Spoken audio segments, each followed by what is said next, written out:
अस्सलाम वालेकुम viewers, welcome to Learning Cloud. तो वीवर्स, लर्निंग क्लाउड में आज जिस टॉपिक पे हम डिस्कशन करेंगे वो हमारे पास है वेस्पर थ्योरी। वेस्पर थ्योरी के बारे में हम देख लेते हैं। वेस्पर थ्योरी जो है ये बेसिकली प्रिडिक्ट करती है शेप ऑफ द मॉलिक्यूल, यानी कि ये शेप ऑफ द मॉलिक्यूल के बारे में हमें बताती है। फर्स्ट ऑफ ऑल जो है वेस्पर थ्योरी को सेडविक एंड पॉवल ने 1914 में जो था मुतारिफ़ करवाया था। उसके बाद गिलिस्पी एंड नाइहोम आ गए थे, उन्होंने 1957 में से मुतारिफ़ करवाया था, जिस वजह से हम इसे कहते हैं Gillespie and नाइहोम theory.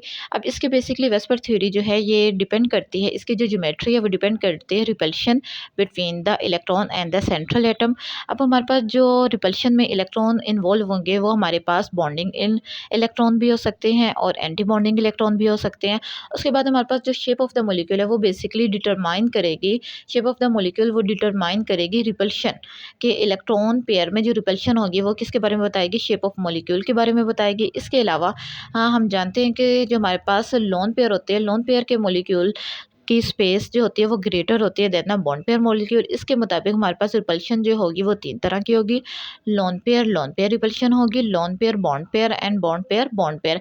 It's mean कि हमारे पास जो लोन पेयर रिपल्शन की स्पेस होगी वो ज़्यादा होगी किससे, बॉन्ड पेयर की रिपल्शन की स्पेस से। उसके बाद हम देख लेते हैं कि हमारे पास जो लोन पेयर रिपल्शन है वो ग्रेटर है than the lone pair bond pair repulsion.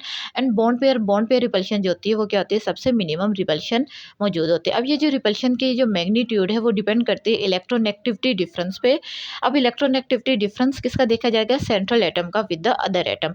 उसके बाद साथ ही हम बात कर रहे हैं कि जो डबल बॉन्ड है उसकी बेसिकली डबल बॉन्ड की रिपल्शन जो होती है वो ज़्यादा होती है सिंगल बॉन्ड से, और ट्रिपल बॉन्ड की रिपल्शन ज़्यादा होगी डबल बॉन्ड से। यानी कि मैं कह सकती हूँ कि ट्रिपल बॉन्ड की repulsion greater than double and double bond की ग्रेटर देन सिंगल। उसके बाद में मैं देख लेती हूँ कि हमारे पास सेडविक एंड पॉवल की थ्योरी के जो मेन पॉइंट्स थे वो क्या थे, कि अगर हमारे पास 2 इलेक्ट्रॉन पेयर मौजूद होंगे तो सेंट्रल मेटल एटम जो है वो हमारे पास जो एंगल बनाएगी वो 180 डिग्री का बनाएगी, और हमारे पास जो शेप ऑफ द मॉलिक्यूल है वो क्या होगी, लीनियर। लेकिन अगर हमारे पास 3 इलेक्ट्रॉन पेयर मौजूद हो तो सेंट्रल मेटल जो है हमारे पास जो एंगल बनाएंगी वो 120 का बनाएगी, और हमारे पास जो शेप होगी वो ट्रायंगुलर स्ट्रक्चर होगा। और अगर हमारे पास 4 इलेक्ट्रॉन पेयर होंगे तो एंगल हमारे पास 109 का होगा और शेप क्या होगी, टेट्राहीड्रल होगी।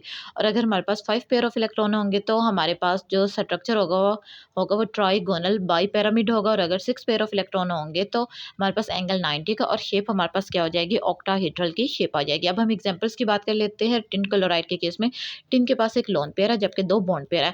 अब loan pair bond pair repulsion होने की वजह से जो टिन क्लोराइड का बॉन्ड एंगल है वो क्या हो जाएगा, 120 से लेस होकर 95 पे आ जाएगा। मेन जो हमारे पास ट्राइगोनल स्ट्रक्चर है उसमें एंगल 120 के बजाय 95 हो जाएगा।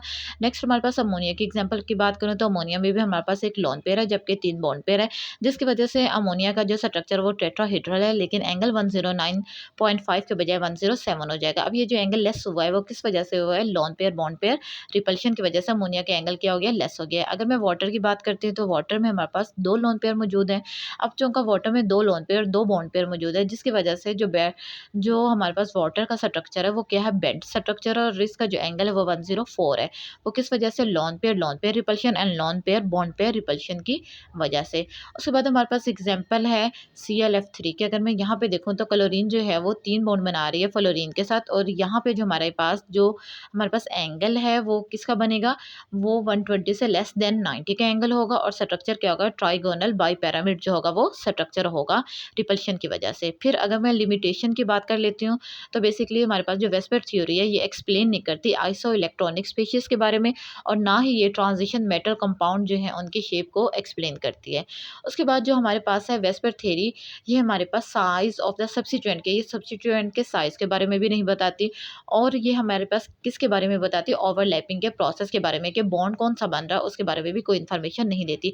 इसके अलावा वेस्पर थ्योरी जो है ये लेंथ ऑफ द बॉन्ड और शेप ऑफ द मॉलिक्यूल जो है अदर लाइक ट्रांजिशन मेटल्स इनकी शेप के बारे में भी नहीं बताती। तो ये बच्चे हमारा आज का टॉपिक था। अगर आपको मेरा लेक्चर पसंद आया तो मेरे चैनल को लाइक शेयर एंड सब्सक्राइब ज़रूर करें।